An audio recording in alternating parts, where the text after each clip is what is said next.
speaker, Dr. Stahl, Ph.D., President of the Citadel Group.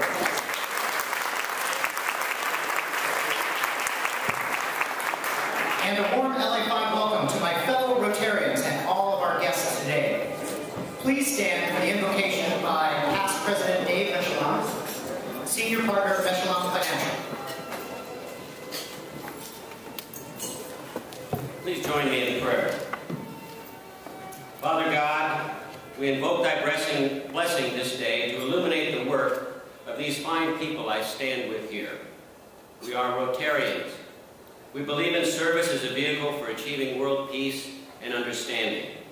We give generously of ourselves in the causes of social justice, education, and charitable giving.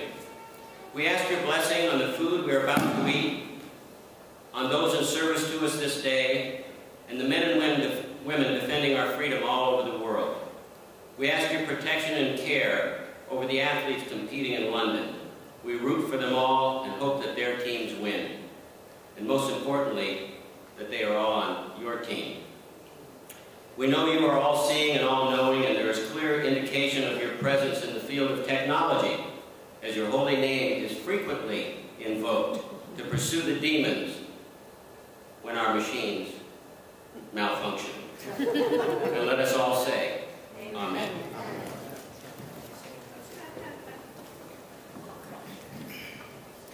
And now, our own past President, Kathy Turner, will lead us in the Pledge of Allegiance. Hello, everybody. Hi, Kathy. It's great to see everybody. And with the inspiration that we have from these wonderful athletes performing all around the world, and especially the United States athletes, let's have a robust pledge, and then we're going to also sing America the Beautiful. I pledge allegiance To the flag of the United States of America and to the republic for which it stands, one nation, under God, indivisible, with liberty and justice for all.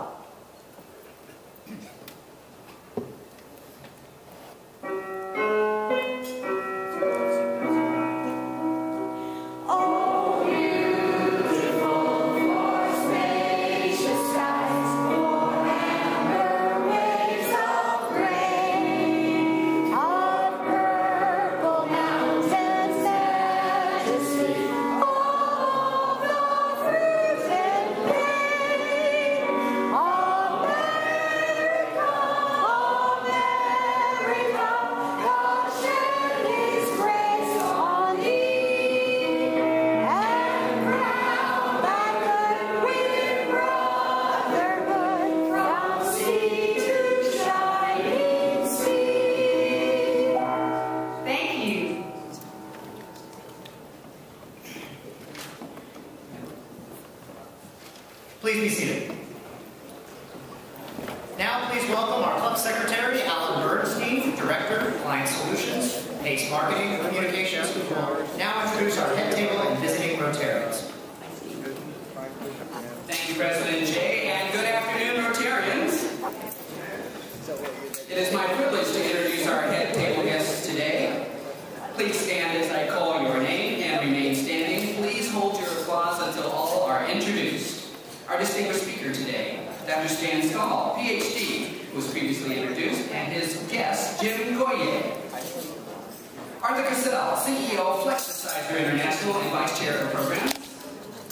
Dennis Anthony, Vice President of Major Accounts, Pacific Coast Title Company, and Chair of our II Foundation Giving Campaign.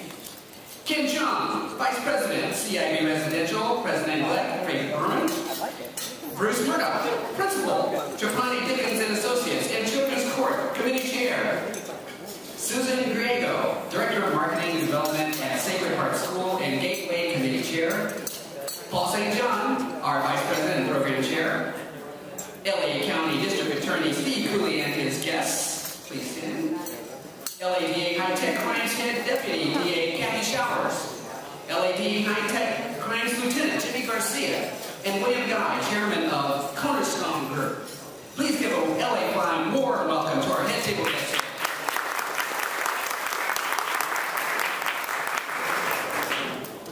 Do we have any visiting Rotarians with us today? Visiting Rotarians. have one.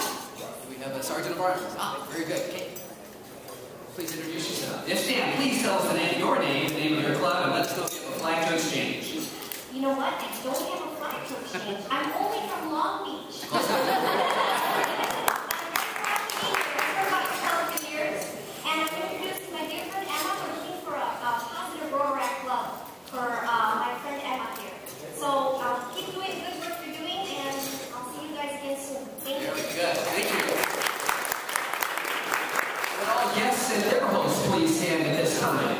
As the Sergeant of Arms circulate throughout the dining room with each host, please tell us the name of your guest, what company they work for, and where they are from. And please make sure to give the Sergeant of Arms one of your guest business cards. There will be a drawing for a bottle of wine at the end of the meeting, so don't want to miss that. Just to let you know, this is my guest, Carl Walsh, a fellow speaker and trainer out of Pasadena. Introduce my friend Danny Lee, who is a financial professional at New York Life. Very nice. Any other guests? Yes. Very well. Thank you for being here with us today. 50-50 tickets are being circulated around the room. A single ticket is drawn at the end of the meeting to determine the winner. One half of the proceeds go to the club, and the rest goes to the lucky winner. Please place your lunch tickets on the table in front of you for your waiter to collect. And please remember to turn off your cell phones. They may not be used in the California Club. President Jay intends to levy heavy fines against any violators. So cell phone users, please beware. Thank you very much. There is one more meeting scheduled immediately after our lunch program. It's the International Service Project Committee, and they will be in room 203. Room 203. Back to you, President Jay.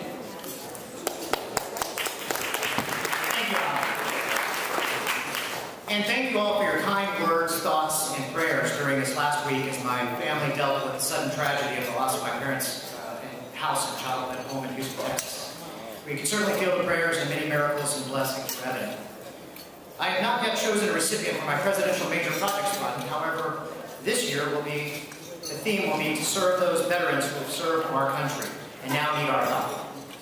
A recent Newsweek magazine recently reported on the current crisis of suicide among veterans and the shocking statistic that about 18 veterans kill themselves each day. In fact, the number of soldiers who died from their own hands now exceeds the number who have died in active combat in both Afghanistan and Iraq, and more than double the number who died in terrorist attacks in 9/11. We hope to continue to support Volunteers of America and the VOA LA5 Rotary House homeless shelter in Los Angeles' Skid Row, which has a barracks for homeless men and women, veteran men and women, excuse me. We also plan to continue to support the Salvation Army's programs to help veterans. Last week, Speaker LA City Council member Eric Garcetti surprised me with a beautiful certificate of recognition as the 104th president of LA5 Rotary. In return, our club honored his service as a Navy Reserve intelligence officer and his presentation to our club with a $1,000 donation to assist homeless veterans with food, shelter, substance abuse treatment, job placement, and training. As you may have heard, the Rotary Club of Los Angeles has a sister city club relationship with the Rotary Club of Nagoya. We're celebrating the 50th anniversary in 2012. We just learned that Nagoya Rotary Club President Oshima and Secretary Mizuno and their wives will be our guests of honor for next Friday's meeting. Sure, round of applause for that. Very excited to host them. You may notice on the back, it's maybe a little hard to see, but we will make it available next week as well, is a slideshow from the photo album that was discovered recently during our move that shows photos from 50 years ago in 1962 at the joint meetings both here in Los Angeles with the Nagoya contingent as well as in Nagoya. So please take a look at that. They will also, our honored guests will also join Lady Miyuki and I for the Nisei Week Parade on Sunday, August 12th, starting at 5 p.m. in Little Tokyo. Let's all celebrate our 50th anniversary as a Sister City Rotary Club in Nagoya, Japan, and I hope that you'll be a part of the festivities. Would Roger Rett, Director of Marketing and Development, St. Michael's Catholic School, and Dr. Sumi Kawaratani, MD, please join me at the rostrum. You may know Roger and Sumi are co-chairing our Nagoya Sister City celebration and Japanese festival participation. Roger has a special personal connection to Nisei Week, which he will now share with us. The year was 1962. JFK was the President of the United States, and we were headed to the most precarious moments in the history of the Cold War, the Cuban Missile Crisis. In Arkansas, in Bentonville, a young man named Sam Walton opened the very first Walmart. In Hollywood, American icon Marilyn Monroe died a tragic death. And across the pond, the boys from Liverpool, the Beatles, released their first song, Love Me Do. That was 1962. In 1962, the Rotary Club of Nagoya, Japan, and the Rotary Club of Los Angeles decided to become sister clubs. And so for this year, this Rotary year, we are going to be celebrating that relationship, revitalizing it, renewing it, and strengthening our ties not only with Nagoya, but with the Japanese American community here in Los Angeles. And there'll be a lot of activities involved in doing that. The first of which is the official delegation from Nagoya. The President, as was said, and the Secretary and their wives will be with us next Friday. We'll be sending a delegation in October to Nagoya to greet their club. We intend to have, with the Miracle of Technology, a joint meeting during this year. So that should be a lot of fun, especially when you consider time zone issues. We will be working with them while they're here this week on ideas for perhaps humanitarian projects that will be done in Los Angeles and one in Nagoya that we can support in Nagoya, they can support here, and we will therefore have Nagoya a Rotary International humanitarian project. That is work that we want to do together. One of the things that we will be doing is issuing the Toko Tanaka Peace Medal. Now, you wonder why we would be doing a peace medal. Well, most of you who have been a Rotary know that one of the driving things, besides doing good work around the world as humanitarians, and besides the networking we do, is that part of the focus of Rotary International, in fact, in my experience, one of the major focuses has been world peace through understanding. People getting to know each other and working together. And so, in this year, in which the international president, who happens to be from Japan, his last name is Mr. Tanaka, has issued his theme of peace through service, it's perfectly appropriate for us to have a peace medal. And that peace medal will be given to a citizen of Nagoya and a Japanese American citizen of Los Angeles who have showed leadership in bringing people to greater understanding. Why are we naming it Toko Tanaka Peace Medal? Well, Toko Tanaka was, of course, president of the Rotary Club of Los Angeles. He was born here in this country as an American citizen of Japanese parents. Unfortunately, he was interned in the detention camps during World War II. But it didn't stop him from being patriotic and loving this country, and he rose in ranks both in business and in government and became a member of the Federal Reserve Board. And then also, of course, the president of LA5. So he's worthy to name the Peace Medal after him. On a personal note, he was my co-sponsor in LA5. And, because I was a newbie in the securities business, every morning he faxed me his briefings from the Federal Reserve Board of what was going on. And everybody thought I knew what I was talking about. Well, so much. You do your research. Anyway, we're going to be presenting that as part of this. Now, we are partnering with two other organizations besides the Rotary Club of Nagoya. One is the Los Angeles Nagoya Sister City affiliation, which has been around since 1939, or 34, and we've been working with them on ideas of how to make this relationship stronger, and also with the Nisei Week Foundation, which goes, the first one is 1959, this is 1934, the Nisei Week Foundation, and we're involved in Nisei Week, and to tell you about that is my co-chair, Dr. Sumi Karatani. Thank you, Roger. I just wanted to share with you that Nisei Week has been part of my life since I was 6 years old when I first started joining in the Nisei Week parades, following behind as best I could in my kimono with the Fujimakan-sama. Each year, the streets of Little Tokyo would be transformed with lanterns, banners, thundering drums that would make your feet jump and dance in rhythm. The wonderful smells of flowers, with the tangy, yummy scents of teriyaki and roasting chickens would call to me and say, "Come and see." Children would run through the streets giggling. The shopkeepers would put their best wares in the windows and put great Nisei Week sale signs on them. I would eagerly watch the ceremony demonstrations, wondering how the lady's hand could be so still and steady and not spill a single drop of of tea or water under a beautiful brocade kimono. In the room next door, I could see stately bonsai trees and gorgeous ikebana arrangements. Nature depicted in such structure and simple beauty that not a single leaf was out of place. I would hear about the swordplay demonstrations and judo competitions, but never quite had the nerve to go look and see. This year, East Week celebrates our Japanese-American culture and heritage, August 9th to the 11th through the 19th, throughout Tokyo, southeast of 101 and 110 freeways, between 1st and 3rd Streets, from Los Angeles Street all the way down to the river. On the tables are flyers, which are telling the history of the city from its earliest beginnings in 1934, modern times driven, of course, by our very own president, past President Togo Tanaka. This year, the Grand Parade will be on August the 12th, Sunday at 5 p.m., Central and 2nd Streets in Tokyo. As you heard earlier, our President Jay, Lady Miyuki, President Oshima, Secretary Mizuno, and their spouses will all be riding with us, so come to Tokyo and celebrate and join and cheer them on. Back to you, President Jay. Thank you, Roger and Sumi. I hope to see you all there next week at our Friday meeting and hopefully at the parade as well. Would Bruce Murdoch, chair of the Children's Court Committee, please join me at the rostrum? Bruce has a few thank you notes to share with us, and he'll also tell us about the Children's Court. Would all members of the committee first please stand and be recognized, however. Children's Court Committees, committee members. Thank you. Thank you for your service. Bruce. Thank you, President Jay. One of the real benefits of participating on a club committee is that you instinctively know that you are doing good for a number of people.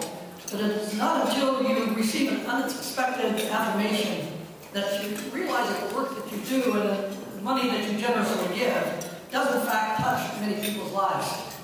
Let me put this in perspective for you. The Children's Court Committee's function is to provide funding for individual requests not to exceed $1,000 that come to us through the Department of Children and Family Services. We provide last resort funding for individual needs of foster children who have no other resource to call on for help. As a committee, we review each request from social workers and children's advocates through DCFS and decide whether to fund or not. We have funded such diverse items as cosmetic dental work, prom dresses, sports equipment, colleague visits, and educational field trips.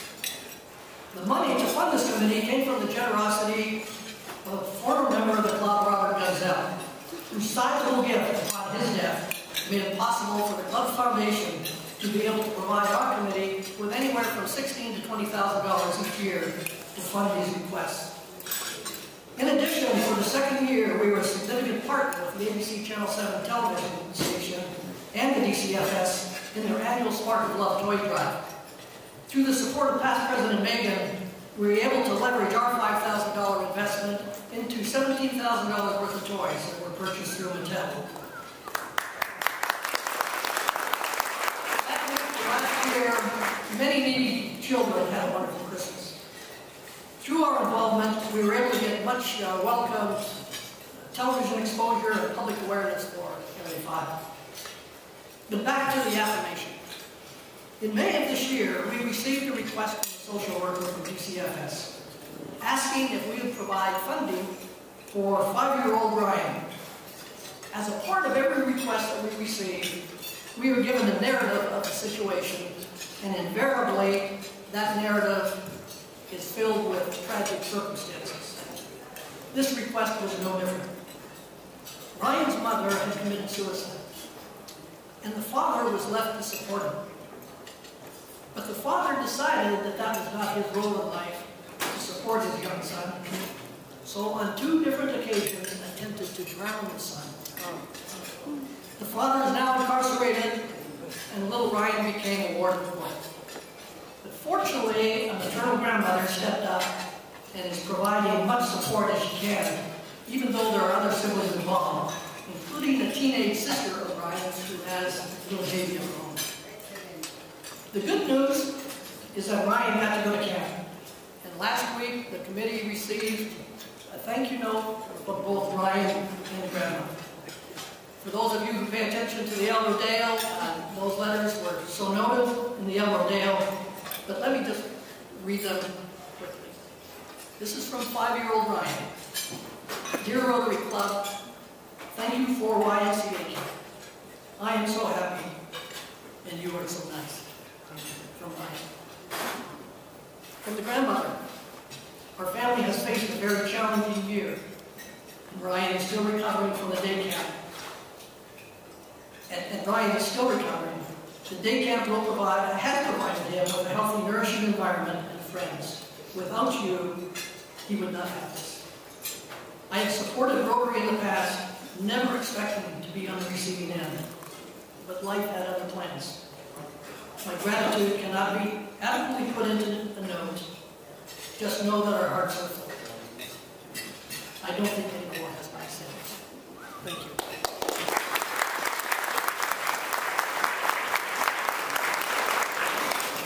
Thank you, Bruce. Susan Griego, Chair of the Gateway Committee, has lots of exciting events planned for our Green Badgers, our newest members. She's teamed up with the Downtown Ketchum YMCA for their next event, and a night at Staples for a tour at Kings game that we can all attend. Susan, please fill us in on the details. Thank you, President Jay. Good to see all of you here. I'm honored to have been asked to serve as the chair of the 2012-2013 Gateway Committee. I and my co-chair, Frank Acevedo, have many fun Gateway lunch, cocktail, and evening meetings scheduled for this coming year at various locations. Our mission is to help our newest members feel welcomed and valued by the club membership. And we need you, all of you, our established members, to help us in this important work. In our effort to build fellowship amongst all of our members, we are very excited about an upcoming event we have arranged with the Stanley Cup champion Los Angeles Kings on October 23rd. It'll be held in the Staples Center, of course, and Gateways will have a special meeting in a private conference room with an exclusive tour of the Staples Center before a game against the Predators, which all LA5 members are invited to attend with us. There are two areas of tickets seating that we have reserved. One is in the 200-seat section. The pricing will be $72, but that includes really $62 plus a $10 food voucher. And the other is in the 100 section on the ice, on the side. And those tickets will be $111 each, but it's really $101 plus a $10 food voucher. What's the date again? Pardon? What was the date on that? It's October 23rd. An email went out last evening to the Gateways to RSVP me with your numbers quickly. Another email will go out to all of you on all of our other LA5 members this evening. I'll need you to RSVP to me by this Sunday at 9 p.m. I'll be calling the Kings at 9 a.m. this coming Monday, the 6th, to give the Kings our first set of numbers. This is 1 hour before the general public will be allowed to call in and purchase their tickets. It's important that we have as many of our secure numbers known as possible at that time, because that will help them to put together a large enough block for us. I will be able to take your reservations up until Sunday evening, August 12th at 9 p.m. And you will have seating, but I don't know that I'll be able to put you in that block. We apologize for the short notice on this event, but it was again out of our control, because the Kings organization just yesterday evening had a meeting about our event and about our ticket pricing. We're very thankful for the pricing that they gave us. It's a very good price, and we're certainly hoping to have a wonderful turnout. We look forward to having all of you there, and certainly getting a lot more of our LA5 members out for the special event to watch the Stanley Cup champions. Go LA5, go Kings! Thank you, Susan. I hope you all consider joining that event. If I am not in Nagoya, Japan, I'll be there. The Nagoya, Japan meeting that they've invited us to. I'd like to invite, I'm not sure who. LJ is not here. Let's see, we have, let me just skip that for the moment. Our club has a long-standing and very active golf committee that's chaired by Delaney Dragon, partner at D Limited. Delaney, please join me at the rostrum and bring us up to date on your faith.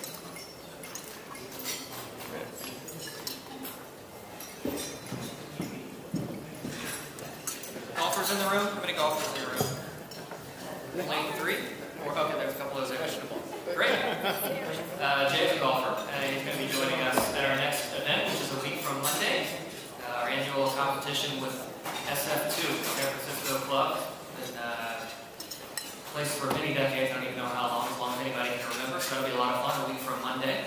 We're doing, looking ahead, we're doing an event in December, first week of December, which is our what we call our Costco West Side Tournament. And in between, we're going to do probably a non-competitive outing, meaning just want to play golf. And I'd like to ask everybody to keep an eye out for an email. I'm going to send out a survey to get some people's feedback on what type of events they'd like to do and perhaps not like to do, so we can better serve you. But again, from Monday, the SF2 outing, and first week in December, the West Side Tournament at LA Country Club and Wilshire Country Club. So appreciate everybody's interest and support of golf. And if you have any questions in the future, please feel free to reach me. And we're generally on the overview of our events, or if you have my info. And if you don't, we're at our office can connect you to me. Thanks.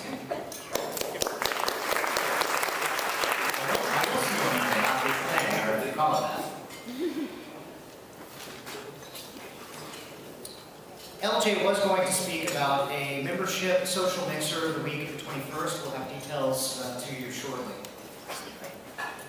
Would past President Mike Burkholm, President and CEO of Burkholm Direct, please join me at the rostrum. The 62nd Annual Salvation Army Red Shield Sports Award Banquet is coming up next month. And I understand the date has been changed to the 13th, so if you please let us know about that. That's right, President Jay. You know, back in 1987, it was my honor to assume the reins of leadership from then fellow LA5er Don Clinton of Clifton Cafeteria fame over our Salvation Army Committee. Today that committee is chaired by Sally Gallagher, and today we enjoy Peggy York as chairman of the Salvation Army's Metropolitan Advisory Board. But that became my introduction to the many projects that LA5 has undertaken over the years in support of the Army's important people helping ministry of service. And the Red Shield Sports Awards Banquet, as Jay said, is going to celebrate its 62nd annual event. We helped found that event back in 1950. It's sort of our version of the Olympics for the children growing up in the Pico Union community of Los Angeles. And we don't have it every 4 years, we have it every year. It's coming up in 2 weeks. We're seeking volunteers to assist with the decorating. If you're available on Saturday the 11th, earlier that had been announced as being on Monday the 13th. But more importantly, supporting the barbecue and sports awards presentation themselves on now Monday, August 13th. Previously, it was Tuesday, August 14th. So the big event is really Monday, August 13th. So if you already signed up, change your dates on your calendar. Hopefully, you'll still be able to join us. There are tables and chairs to be set up, and lemonade to be prepared, and veggies to prepare, and burgers to barbecue. And then serve the youngsters and their families as we pause to salute their academic and athletic achievements this summer. They actually return to school on the 14th, which is why the whole thing's been moved up a day. It's always a fun and rewarding time for Rotarians as well as the youngsters who make the Red Shield Youth Center their second home. It's a great project. It'll warm your heart and inspire your soul. Thank you for your consideration. Back to you, President Jay. Thank you. Thank you, Pastor Mike. With Hal Barstow, International Relations, Los Angeles Maritime Institute, and chair of our Welcome Room Program Committee, please join me at the rostrum. Hal, please tell us about the upcoming Tall Ships volunteer training opportunity. Thank you, President Jay. Most of you heard me talk about this before, and we will have a volunteer orientation in San Pedro at the Los Angeles Maritime Institute next Saturday, not tomorrow, but a week from tomorrow, at our offices on Sampson Way near Utro's Restaurant. And on your table you have the reminder flyer for that, and also because we also respect history at the Los Angeles Maritime Institute, we always go along with anything that Admiral Lord Nelson said, and he said, there is a cure for seasickness. Sit under a tree. So on the list of possible volunteer opportunities, you'll see all the things that you can do that don't have to do with sailing. We have lots of those opportunities, and for 20 years now, we've been keeping people out of Judge Ito's courtroom and out of Steve Cooley's office, and we hope to do it for 20 more years. Come and see us on the 11th. Thank you. Thank you, Hal. I'd like to invite Calvin Chan, agent New York Life Insurance Company, to join me at the rostrum. As you know, Gateway is our program for new members, and they wear a green badge until they graduate from Gateway and receive their white badge. Susan Griego is doing a great job this year as Gateway Chair, and Frank Acevedo agreed last week to serve as co-chair. Please be sure to introduce yourselves to our new green badgers, make them feel welcome at our meetings, and help them become more connected to the club. I'm pleased to report that Calvin has completed the requirements to become a Gateway graduate. He has joined the committee, maintained regular attendance, donated to our annual giving fund, and participated in a community service project and club fellowship event. It's truly a pleasure to present you with your white badge, and I hope you will help steward other green badgers through the process so that they too can become Gateway graduates. Congratulations, Calvin. You've proven to be a dedicated member, and we're lucky to have you in our club.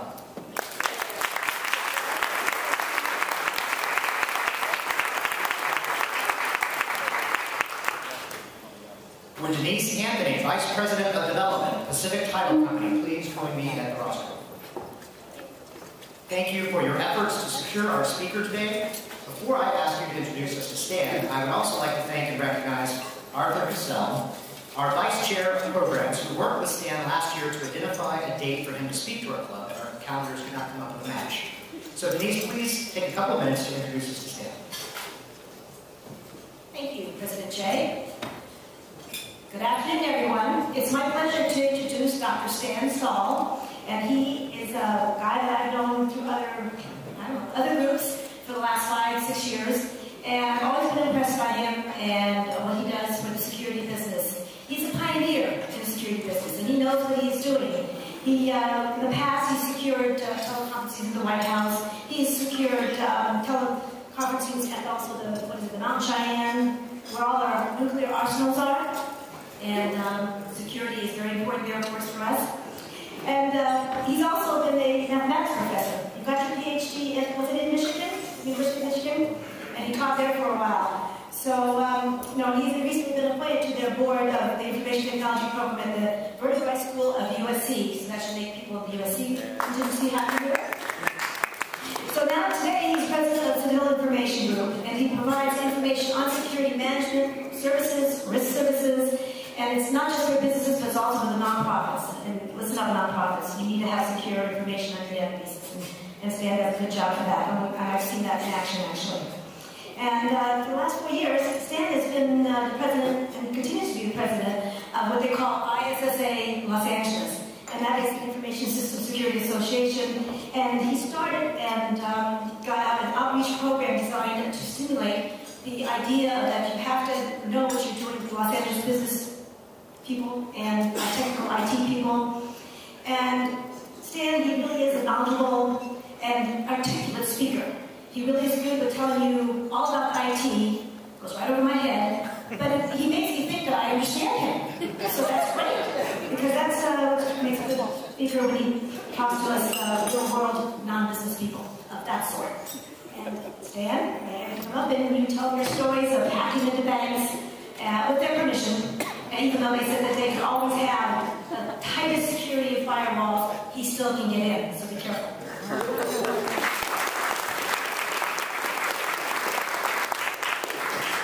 First of all, Denise, thank you so much. President Jay, thank you as well. To Paul, Arthur, thank you. Mr. Discurian, welcome. I'm glad you're here. And thanks for bringing some of your great staff, Catherine, in touch as well. Mike Spindler in the back is one of the members of our Community Outreach Advisory Board. I'm very, very grateful for all of Mike's support. Just before we start, I'm always, whenever I get the opportunity to speak to Rotary Club, I'm just blown away by your commitment to service and all you do. Most specifically, the work that you're doing to eradicate polio from around the world. When I was 4, I had polio. I'm one of the lucky ones. I'm old enough that there was no vaccine back then. And lots of kids that were my age weren't so lucky. So I'm really grateful to you. A sidebar as well before I start. Denise mentioned the University of Michigan. I grew up in Detroit. I've had the pleasure of watching the Red Wings over the last couple of years. The Detroit Red Wings hockey team, for those who are not hockey fans, they've won 4 Stanley Cups over the last It's really great to have seen this year the Kings break out and win the Stanley Cup for the first time. If you watch hockey win, this was so exciting watching Columbus. And that 6th game, when they just took control of it, was super. So if you're into hockey, make a point of going to that game on the 20th. Let me get started. This is like the cliff notes. I apologize. Way back there. You may not be able to see this. But there's 3 lessons. There's 3 truths, if you will, that I want to talk about. Okay? One of them is that we have things that the cyber criminals want. Whether it's information of other people's that happen to be in our computers, credit card numbers, personal information, health information, things like that. Whether it's our own information, our user ID and passwords to our online bank accounts. Or even just our computers themselves, that the hackers take control of, and they form what are called botnets, which are networks of computers all under the control of the bad guys that they then use for spamming, for attacking government sites, for lots of reasons. There's stuff they want. Secondly, we're under attack. Okay, you can see on the picture, there's the Russian business network, not so well known, but a lot of online bank fraud, a lot of the financial stuff, the financial risk of computers. It's coming out of the Russian business network in Eastern Europe. There's also Anonymous, which always on the headlines. We hear about them regularly. And then there's the Chinese. The estimate is there are over 30,000 Chinese hackers breaking into American systems day in, day out, stealing our intellectual property, making us less competitive in the world. And the third point there is we can do better, and we must do better. That's a key part of what I'm going to be talking about. We've got to do better in our homes, we have to do better in our community, in our organizations, and we have to do better in our community. All 3 of those. Here's a bunch of headlines just from recently. Wall Street Journal, U.S. outgunned in hacker war, CIO, Journal's Chief Information Officer. LinkedIn password breach illustrates endemic security issues, and so on. You start thinking, so they hacked the LinkedIn passwords, like what's the value of that? Well, so many people use the same passwords in many places, so if a hacker's got the LinkedIn password, he can now try that at your corporation. And if you're one of those people who've used the same password in both places, your corporate computers are now succeeding. One of the lessons of that, okay, you have different sites, use different passwords. I know it's hard to remember them, you don't have to. There's technology to help you manage that. There are tools like RoboForm, KeyPass, several others that you can use for that. Bloomberg estimates that the annual cost of online bank fraud is $1 billion. Let me give you an example. There's a small escrow company down in the South Bay, Village View Escrow. I don't know if you've heard of Village View. Yes, I do. Yeah.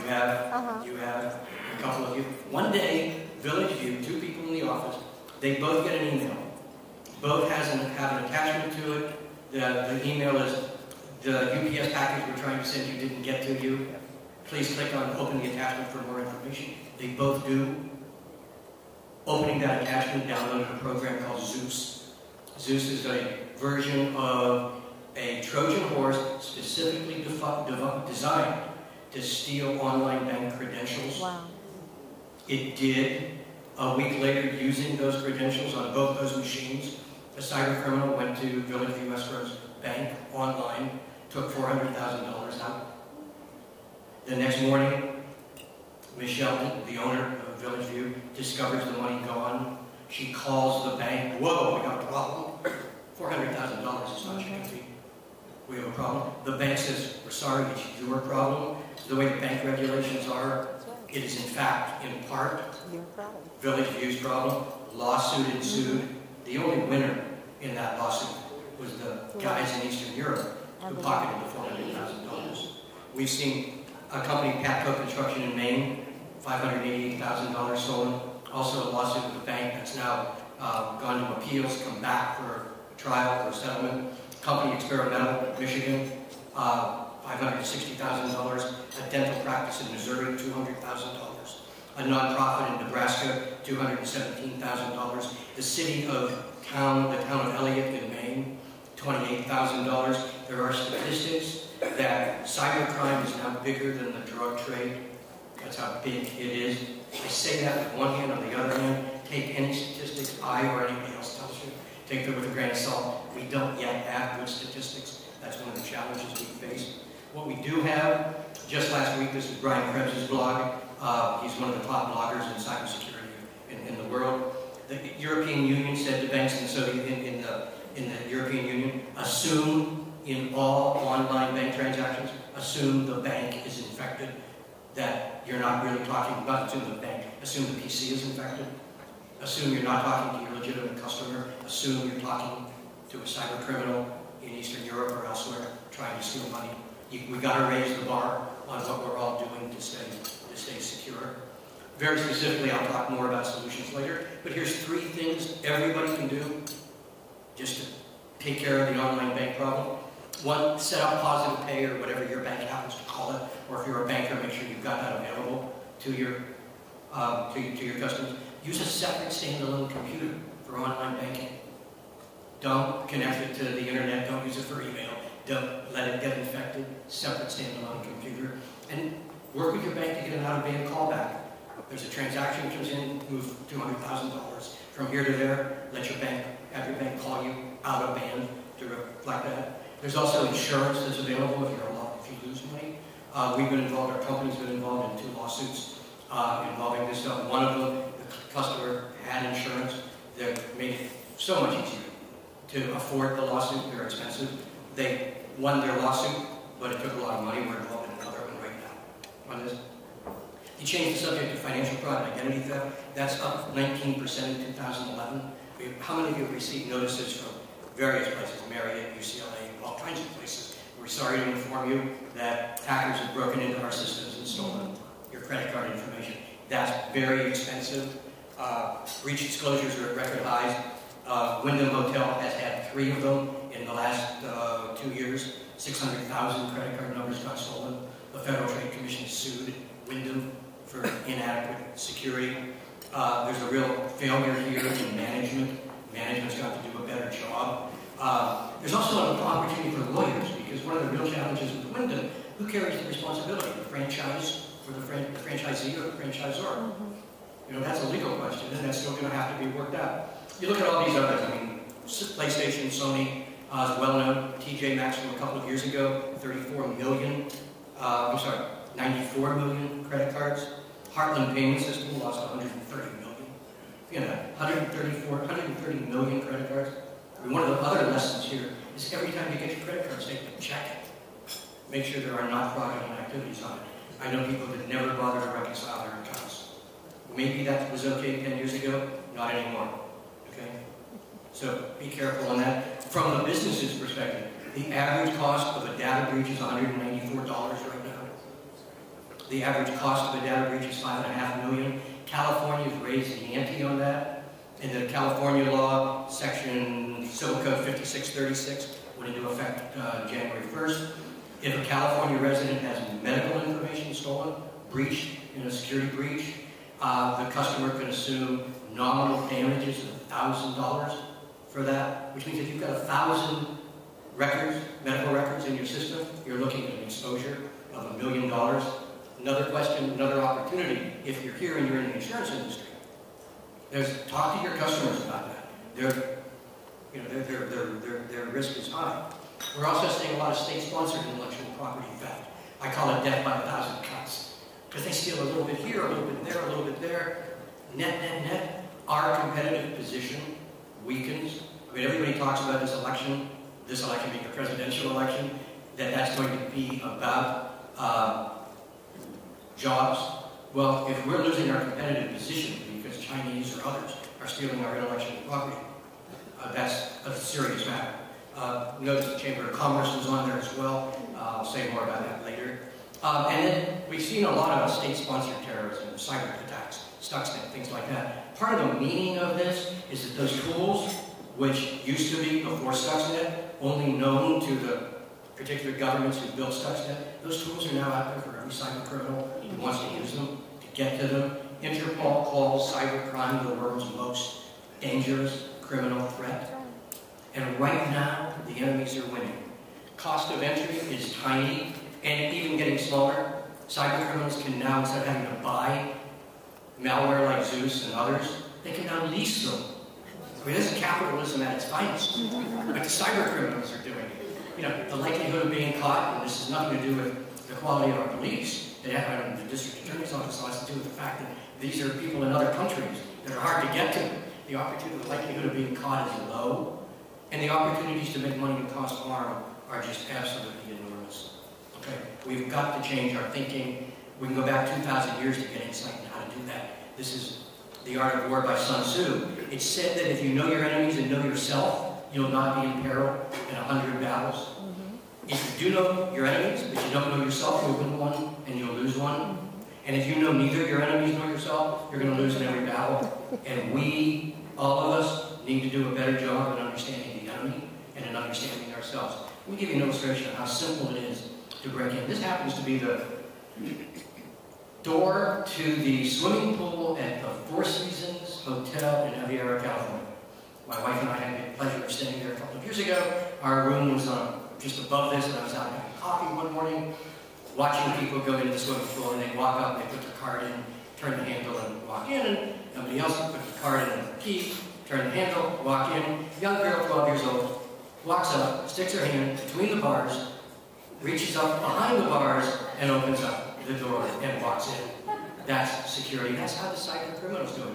Typically, you can look at it as a three-step process. Step one, they go to a website that is improperly secured. They install malware on that website. Okay? Easy to do. Firewalls are inadequate here. Antivirus doesn't work here. We test websites. We have never met a website we can't easily break into. I mean, the bad guys know how to do this. I got a call one morning from one of our technical people. He was like super excited. You won't believe what I just did. I said, "What'd you do, Jason?" He said, "Well, we're doing a web app on this credit union, you know?" And I said, "Yeah, I remember that." He says, "Well, we just stole the entire customer database out of the credit union. And this was while their network security monitoring team was watching us. We stole." That's the kind of stuff that's possible. So that's step one, install malware on a bad site. Step two, get the user to visit the website. What you see there is an email that I got. Looks like it's from Citibank. And if you look at the www.citibank.com, sure it looks like if I click on that link, which is what they want me to, I'm going to go there. But if you hover your mouse over it, what you see is what's over on the right there. It starts www.citibank.com and then it goes .this, until it finally resolves to a website, a Christian website in Brazil, which the bad guys took control over and put their malware on. And now the third thing, step three, now that the malware is there, and the bad guys induced you to go there, so now you're visiting the website. Well, now the bad guy exploits software flaws on your PC, and this is the final step to the attack. Because all of us run software on our PCs. We run Windows, most of us run some antivirus program, we run Office, we run also Flash and Java. The two most dangerous, we don't even know in many cases that we're running them because they run inside our browsers. All software has bugs. When the bad guys find the bugs, they'll exploit them. When the good guys know about the bugs, they'll fix the bugs so that now those exploits can't work. That means right away, the most important thing you can do is keep your computer patched. With that, let's go. What are 3 things you can do at home? 1, keep your computers patched and updated. The single most important thing you can do, not just Stahl says it, but the Australian Ministry of Defence studied cyber attacks extensively. This is their number 1 and 2 recommendation, Windows and applications. Our company publishes a weekly report to let people know what to patch. That's available like almost everywhere. We send it off to our chapter's website, ISSA-LA, on Citadel we post it, we send it to LinkedIn groups, Facebook, Cobb Terzi Associates, if any of you are on his website. We RSS it, you can get it on Twitter. The FBI InfraGard site broadcasts it, it's also available on email. Patch your computers. Second, the cartoon says, on the internet nobody knows you're a dog. When you go to a website, when you get an email, think this is a bad dog there trying to get me to do something that I shouldn't do. Always be on guard. Even ads. We have seen cyber criminals hack into the ad networks that post ads on the web so that the ads that get posted have malware built into them, which if you click those ads, you download malware onto your computer. And the third thing, bring your family into this. This is everybody. It's a great opportunity for those of you with children. Teach your kids about the internet, about internet safety. Great chore if you don't want to take care of patching the system every week. It's a great chore for your children. Get them on board. Follow the stories. I tweet, I don't know, 5, 6 stories a day often, typically 20 stories, cybercrime stories a week. Watch those stories, whether you follow my tweets or whatever. Pay attention to what's going on and bring that information back to your family. In terms of your company, 3 things to do. First of all, manage, recognize I'm only a piece of the solution. I've already mentioned insurance and legal. They're also a piece. You've got to protect yourself across all 3 of those domains. Second thing, implement what's called a policy-driven layered approach to achieve defense in depth. It's a layered approach to security. Banks are told you got to do a layered approach. Our profession recommends a layered approach. You got to always assume that one defense is not enough. They're going to get through that. That's the picture of the Citadel up in Halifax, Nova Scotia, which if you look at any citadel, any castle in the Middle Ages, any of those, there's multiple defense mechanisms built into that. And the third thing is, again, learn about cybersecurity. Train your people. Management, boards need to know about this stuff. Your staff needs to know about it. That's a requirement if you've got a payment card industry or health information or any of those. You've got to train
this kind of awareness raising. Use us. That's what we're here for. We're happy to go talk to anybody, anytime. People like Mike know it's so valuable in helping us get the word out.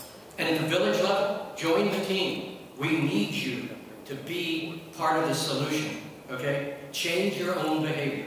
I doubt that any of you, maybe one or two of you, maybe Mike, patches your home computers. Start doing it. Every Sunday, every Monday.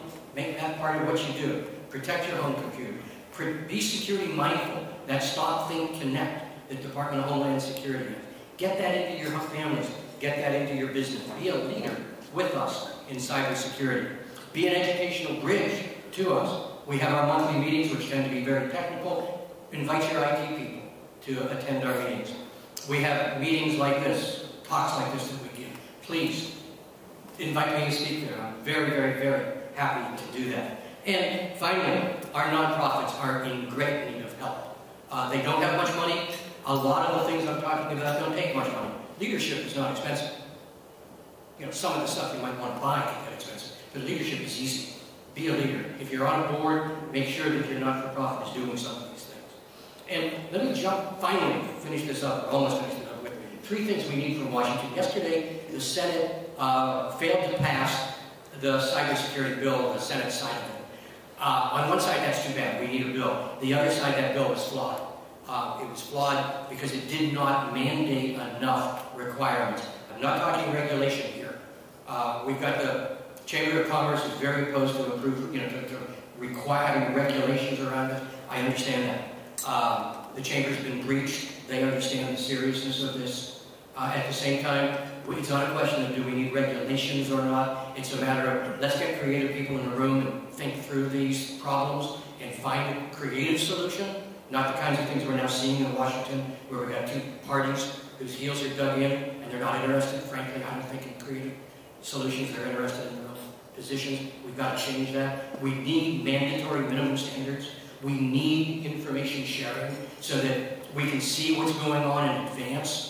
The company I got started in information security with, we started as a federally chartered R&D center in 1960 because we knew we needed to build what was then the DO line so we could see attacks coming from, in that case, it was the Russians, the Soviet Union. And it was a big problem, and it took creative solutions to creative people to get there. We need the same thing. And of course, we can't give up our privacy in any solution either. But those are only constraints. Those do not prevent us from finding creative solutions. We need that. Finally, the final word. Step back to something that goes all the way back in all of our traditions. We had a beginning of a Rotary meeting, we pray.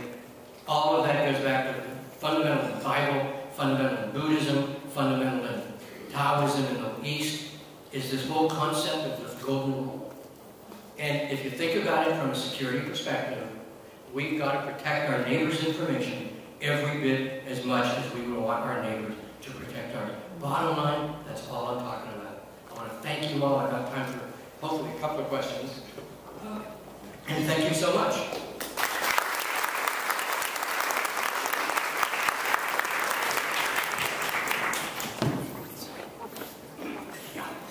I've got a question. Most problems get solved eventually. It takes a century. Yeah. But is there a long-term solution to this? We can't go on this forever. Well, it's a good question because the long-term solution, this is the long-term solution. Our computers are, there's a race going on between the good guys and the bad guys.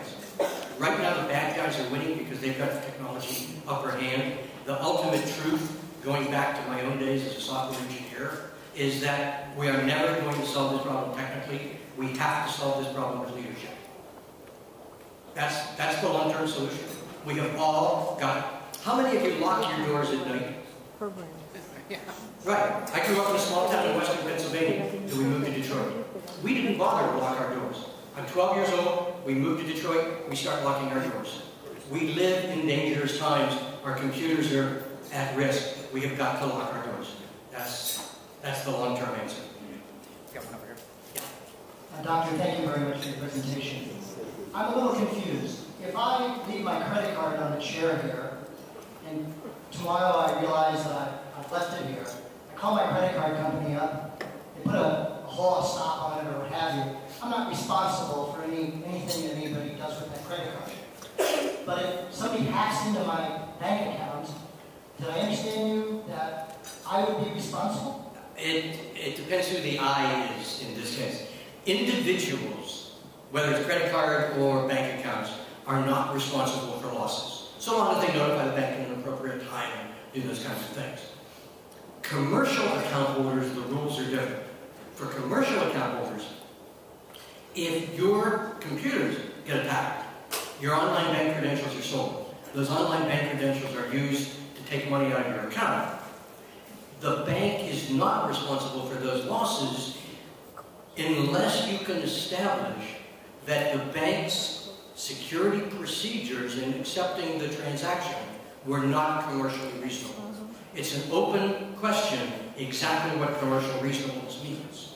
Our company has been involved in three of these cases. We're plaintiffs experts in those three cases. Two have settled.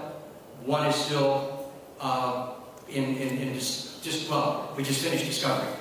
We're waiting to hear what the other side says to our discovery report. But in all three cases, the bank security procedures were not commercially reasonable. Our opinion, professional opinion, if you will. So in those cases, the bank would be responsible. But think about what you got to go through. Your bank, first of all, says, "I'm sorry, it's your fault." And then you say, "Well, no, it's your fault." And then you start arguing about it, till ultimately you get to a lawsuit, till ultimately that lawsuit ends up settling. Nobody wins that. So on the personal side, you're covered. On the business side, the commercial side, you're not covered. So like even in Village View Escrow's case, where they got the $400,000 back, and they got interest from their bank because of the agreement that they had with the bank. Village View Escrow still had a cash flow problem of $400,000. You're planning to, you got a customer whose house is about to sell. You've got to give $400,000 from the buyer to the seller, and all of a sudden the $400,000 you're holding in a trust account is no longer there.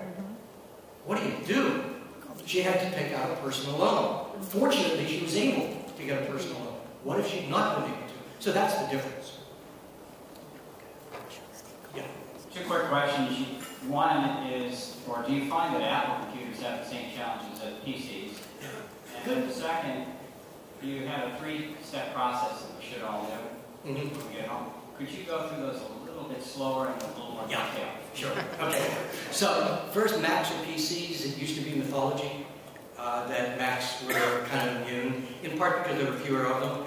The attacks that are coming in now are not attacks at the operating system level, Mac or OS or Windows as much. The attacks are coming in at Java, Flash, the applications we have running on our desktops. They're being hit, the Macs are being hit every bit as much as PCs. They're every bit as vulnerable. Okay? The three things, if I can remember them once again. Okay? So, step one, make sure your computers are patched. Okay? In the last, let me get some stats, if I've got a moment, just to illustrate what I'm talking about here. In the last month, one more page. Okay. In the last 4 weeks, Microsoft on Patch Tuesday released patches for Office for Mac, Windows, Vista, Home, and XP Professional. Adobe has updated their program to correct several highly critical vulnerabilities. Java has updated their program to several highly critical vulnerabilities were patched. Google Chrome, 6 highly critical vulnerabilities. Firefox, 69 vulnerabilities. A program that a lot of people use for media, VLC Player, multiple highly critical vulnerabilities. Every week, updates to the programs running on your computer are released. They don't get updated unless you take action to update them. We publish a list of those programs every week on our blog and send them out to LinkedIn and other places so that users, consumers know what needs to be done.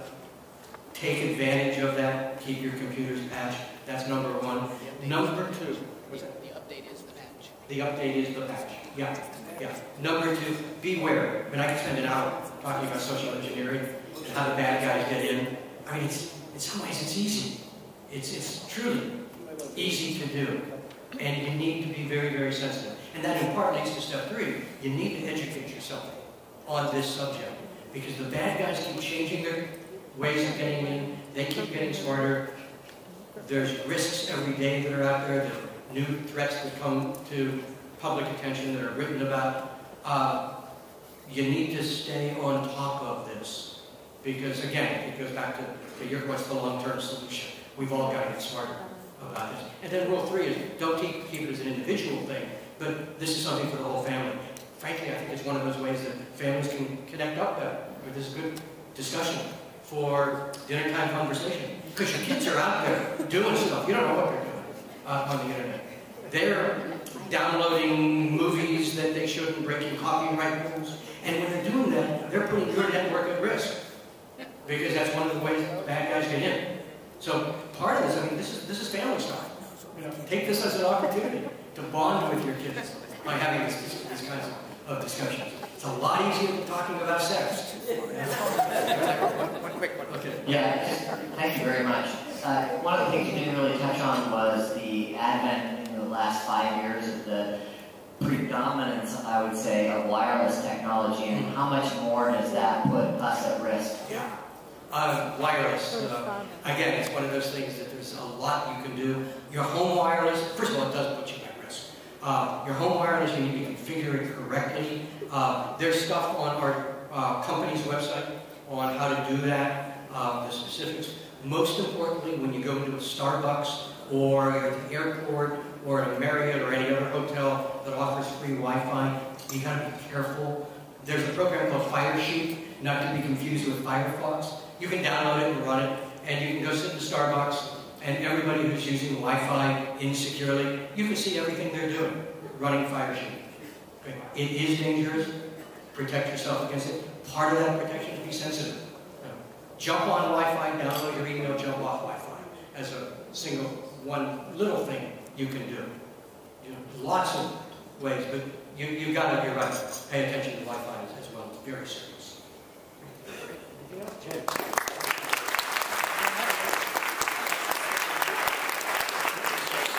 Thank you, Stan. It's an honor to have you with us today. In honor of your presentation, a $1,000 donation will be made to assist homeless veterans with food, shelter, substance abuse treatment, job placement, and training. I thank you. And to recognize that, a certificate of appreciation. Thank you very much. Thank you. This again, it speaks to Rotary and your commitment to service. It also touches me personally. My son's a veteran. He was in the first Gulf War. He's also a recovering alcoholic, in part because of being in the war and the PTSD and all that's associated with that. So I'm truly grateful for the support you give our veterans. Thank you. Thank you.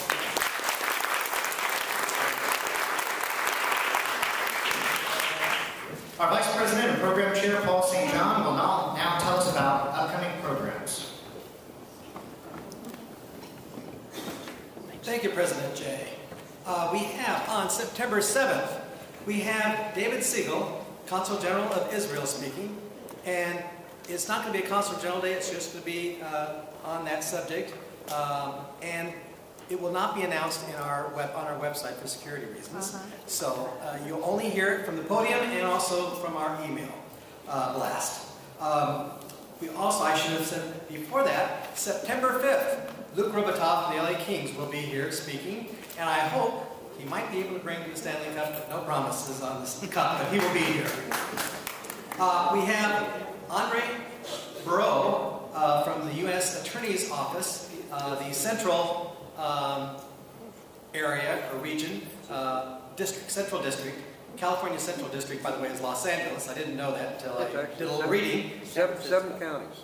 So there's the Southern District, which is San Diego, and then there's a Northern, which is San Francisco, and then there's the Eastern, which is Sacramento, but LA is Central. Okay, so we're going to hear some exciting cases. We're going to hear about some white-collar crimes. So I think we're going to continue this theme throughout the year. We need to work on this. We have on August 17th, we have the commanding officer from the USS Myers, which is a destroyer, and that's U.S. Navy Week. So please come and join us here at the California Club. Thank you. All right. Thank you, Paul. And now, in addition to today's 50-50 drawing, we will also select a business card from one of our lucky guests who will receive this bottle of wine.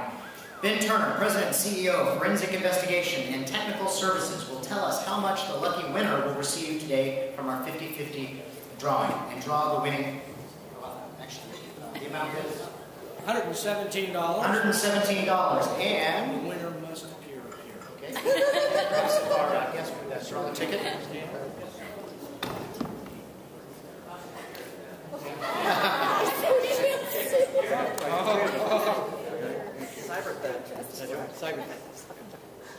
And the winning number is 830263.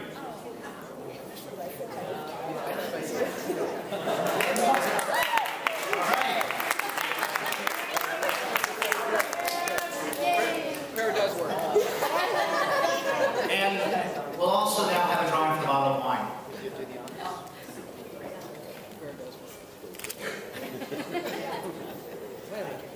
I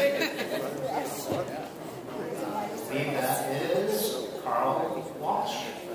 Is that correct? Great. Come on up.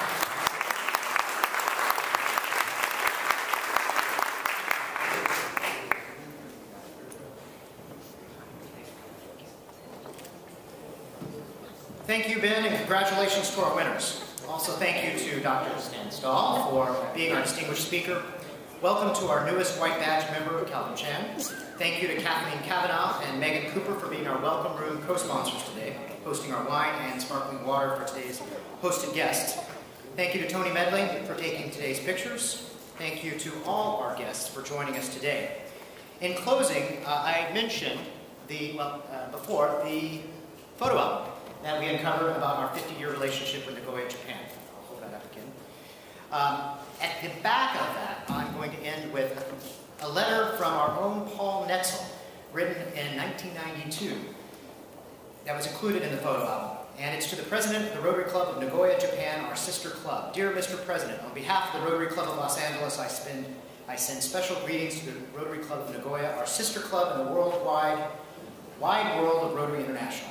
On May 2nd, 1962 in Nagoya, and on June 1st, 1962 in Los Angeles, just 30 years ago, now 50, our two clubs established a very special relationship. In those intervening years, we have helped build international understanding and goodwill between our two clubs, our two cities, and our two countries.